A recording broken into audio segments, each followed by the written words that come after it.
chapter focuses on our embodied relations to digital spaces.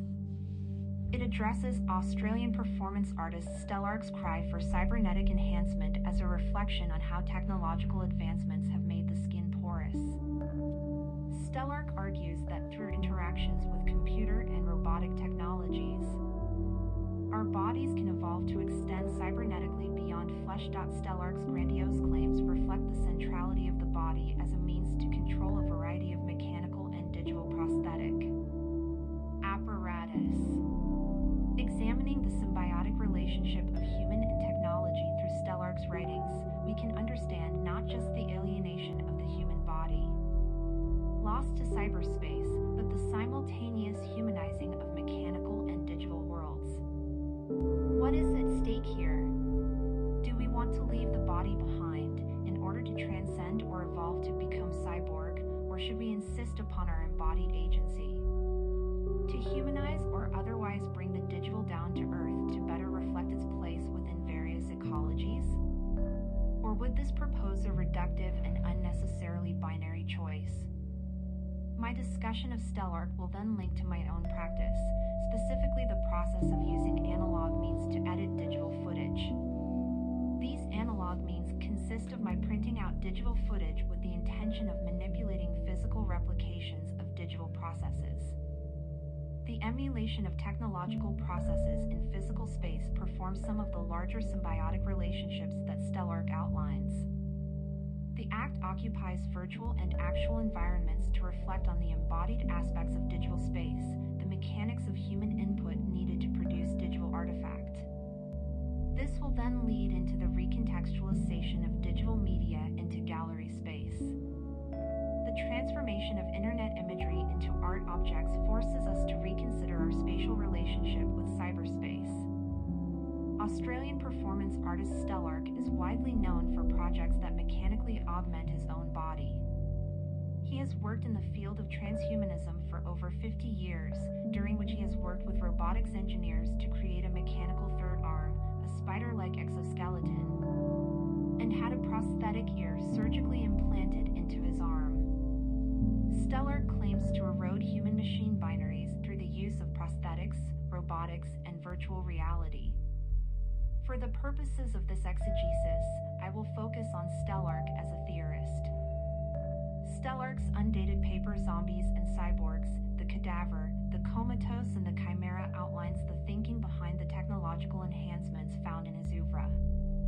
The paper argues that the body's individual or sovereign identity is not as important as its agency and interface in virtual actual spaces that drive Stellark's transhumanist practice.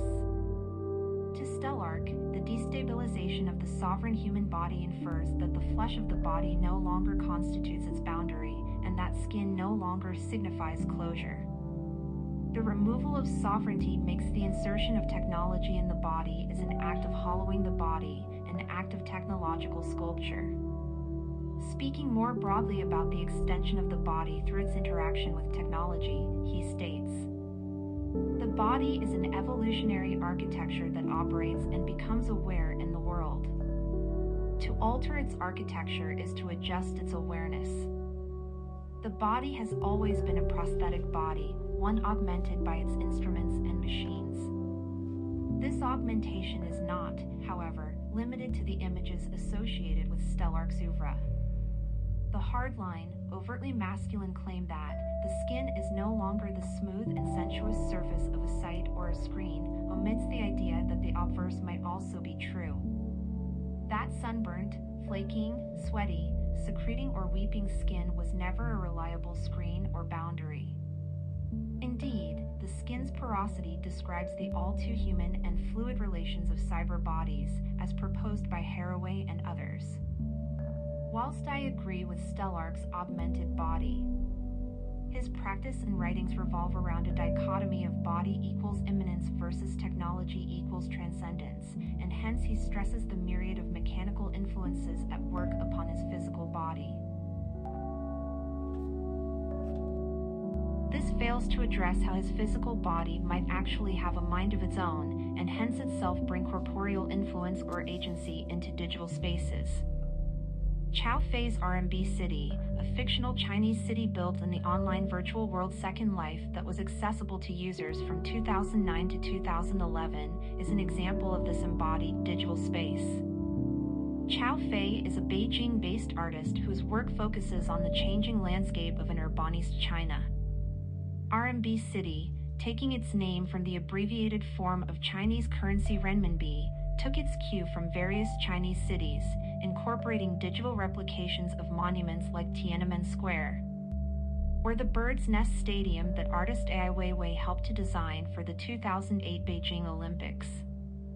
A humorous surrealism drives the work, as the unrefined finish of Second Life complements the absurdist realities of the digital city. RMB City saw Chaofei appear as her avatar China Tracy, equipped with a cybernetic body, rocket shoes included, and who orchestrated various activities throughout the city's existence, including the People's Limbo event in 2009. People's Limbo reflected the actions of the global financial crisis, offering various meditative tableaus such as a foot massage parlor staffed by Karl Marx, Mao Zedong, a Lehman Brothers executive, and Lao Tzu. To further the democratic ideals of the internet, RMB City also held mayoral elections every 3 months, not as a singular artistic gesture created by Chaofei, but as interactions driven by its citizens. RMB City embodies Stellark's notion of virtual actual spaces, as the city was accessed by real people through their computers. However, unlike Stellark, Chaofei's surrealist reconstructions of society are focused around the digital replication of urban space, a space that unites people and is a site of interaction. Chaofei wrote about the program SL as artificial digital landscape, but totally human nature is behind that. You can see so real we are. To this end, I would argue that Stellark's writings are important as they set up a dialectic between virtual actual. This allows us to examine the relationships we have with our technological counterparts. However, Stellark falls short of fully acknowledging the body's own agency and human influence within cyberspace. In my own studio, not only are the tools of production mainly digital, but the routines taken to create work are emblematic of machine digital processes. Expanding on this, my rhythms of artistic production, to draw, place paper on scanner, scan, move frames forward, retrieve paper from scanner, check if drawing is legible, and repeat, form the physical acts of my virtual production. The repetitive nature of this process suggests a cyborg practice framed by muscle memory that has developed through repetitive studio processes. The whirring of the scanner resonates with the scratchings of lead or graphite pencil on paper. These modes of production moving through the virtual actual or physical space and cyberspace are reflective of the symbiosis between the two networks.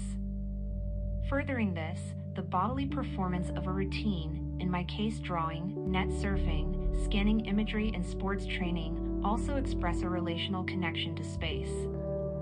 The body's encounter with various external objects blurs the boundaries between the self and its environment. The physical body is a social body, and as we interact with external entities, we form ecosystems with our surroundings, physically, mentally, and digitally. What happens to internet media as it is transformed into an art object? What happens when pixels become fixed pigment? Entering a gallery space, digital media becomes an artifact and is contextually granted the cultural weight of museological practices. A meme, recontextualized into a gallery space, is no longer a link in the endless chain of community commentary. It stops in mid-flow, so to speak, to become a snapshot signifier of the dialogue between art and digital technologies. In my own studio practice, presenting printed-out screenshots of my video work as art objects pauses the ever-flowing data stream with this in mind. What is normally pinged directly to our devices is fixed, statically poised against our mobile bodies. Audiences cannot physically scroll through the prints or even touch most screen displays in gallery spaces. Instead, they must consider these isolated pieces as fragments of the wider web. Presenting the prints next to my video work, the eye bounces to and fro, weaving through fixed and fluid imagery. In presenting the prints in a grid, the work becomes a physical replication of how we receive internet images through social medias like Instagram. Instead of pinching our forefinger and thumb to zoom in, we move closer to the art objects to see details. Through consideration of frozen digital moments, we see their makeup, digital materials born from human interaction. The transformation of internet media into fixed art objects also subverts Stellark's virtual actual, as if an inverted RMB city, audiences move in physical space relating to digital ideas. As we move through the gallery space, we then physically pass through evocations of digital space.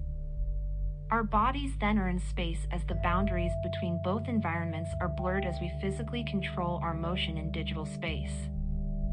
The body is always in cyberspace. Digital fingerprints are matched by our thumbs scrolling through data streams. Australian artists Stellark's Zombies and Cyborgs, The Cadaver, The Comatose and The Chimera sets up vital dialogue between digital space and physical space, where the erosion of boundaries between virtual actual describes our current relationship with technology. However, the body is not as obsolete as Stellark claims. Artists like Chow Fei and her RMB City demonstrate that the body still drives our interactions with digital spaces, and in fact through our actions with digital spaces. We are humanizing these spaces as much as they are digitizing our bodies. In my studio practice, I see the movement between both digital and physical making practices as emblematic of this larger symbiosis. My interaction with both pencil and editing software are intertwined and equally valued inputs. They are extensions of each other. Lastly, in recontextualizing digital media into physical gallery space, we invert our relationship with the internet. Presenting frozen internet imagery within the context of the white cube forces us to recognize the individual actions that make up larger digital networks.